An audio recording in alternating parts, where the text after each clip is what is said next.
Jerome Mayhew. Thank you, Madam Deputy Speaker.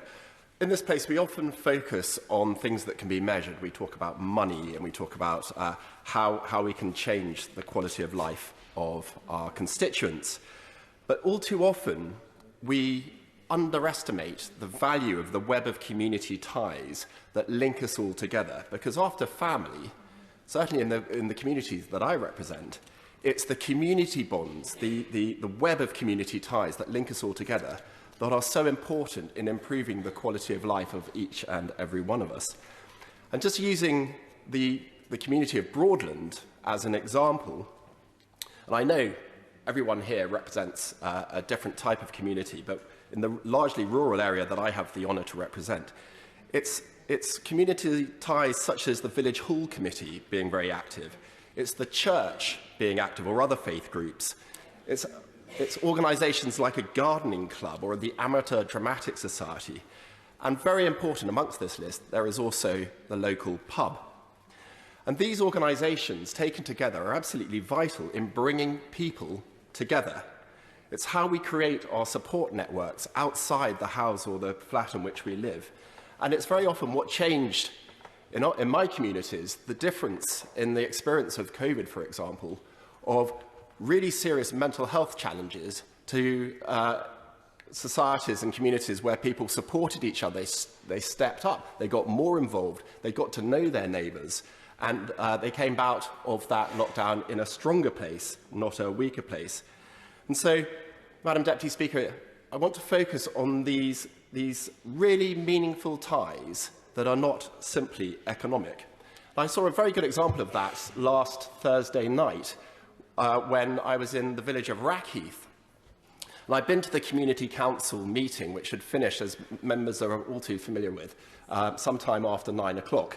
And I hadn't had anything to eat. I went into the Soul and Heel pub, opened the door to see if I could be served a late supper.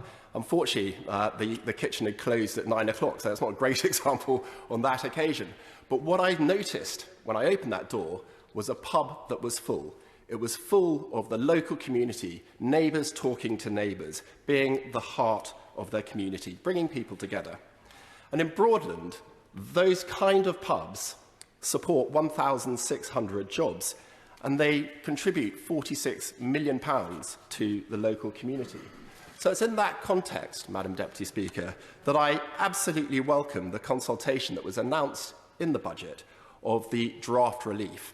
So this proposal will reduce duty on draft beer by 5%, and draft entirely. So in cider terms, that would be the biggest reduction in duty since 1923, and in terms of beer, it's the biggest single reduction in duty, I understand, for the last 50 years. What impact does that have? It will be a £100 million a year support per annum for our local pubs. And for that, I think we should read for our local communities. It will go a long way to helping to stop the decline that we've experienced over the last 20 years, a really serious decline in the trade. Since 2000, there has been a 22% reduction in the number of pubs in this country. That's more than 14,000 establishments. And for that, I think of all the community interactions which are no longer taking place, all those neighbours who are no longer being brought together in the convivial atmosphere of the village or town pub. And that's a real damage to the strength of our community. And that's what we're here for, is to support our communities. So I, without hesitation, welcome this government's support for communities, both in relation to pubs, but also in relation to the other sectors that bring communities together, the museums and the artistic establishments, which have already received some £850 million of support. And I think that goes a long way to supporting our communities and making them stronger for the future.